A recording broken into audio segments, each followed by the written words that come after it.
What is your favorite social media app? Snapchat, TikTok. Out with the old and in with the new. What do you think about when I say Facebook?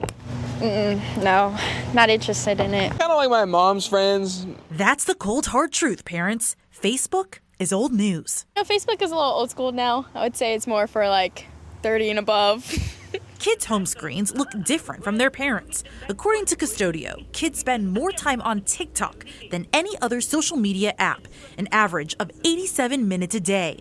That makes it one of the top 3 apps parents should monitor. So you see, it's a range of content. Yeah. We sat down with Dr. Pamela Wisniewski at UCF. So we're having teens come up with storyboards. She analyzes how technology impacts people. She says TikTok is a prime example of an app that kids can benefit from, like the teen who escaped an alleged kidnapper by using a hand signal she learned on TikTok.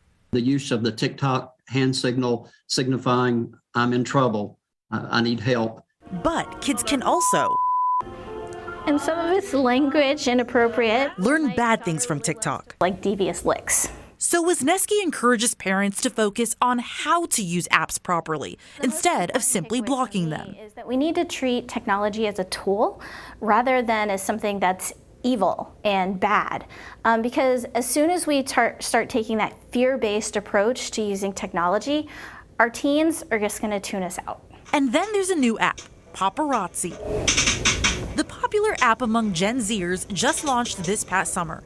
Now, Paparazzi is different than apps like, say, Instagram, because just like the name suggests, it's not about taking selfies, but photos of other people, and not necessarily with their permission.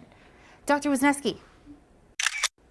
And boom, there it is, her photo posted online, but that wasn't up to her. Somebody's going around taking pictures and sharing it of them without their consent. While there could be some fun and beneficial ways to use an app like this, as you can imagine, there's also some ways to use it in malicious ways that can actually harm people's reputation, share embarrassing or potentially harmful material about somebody that then, is on the internet to stay.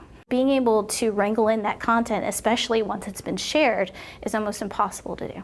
And finally, app number 3, Discord.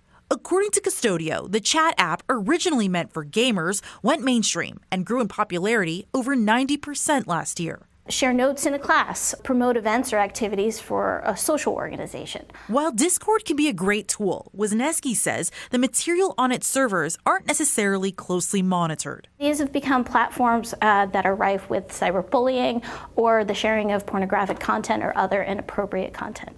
So just like driving, before handing over the keys to your kids, or in this case, the phone, Wisniewski says it's all about open communication. Have a more nuanced conversation about how to stay safe and to remain positive, and teaching coping strategies and exit strategies when there might be a problem. Tech tips in the ever-evolving digital era. In Orlando, Marlene Martinez, WESH 2 News.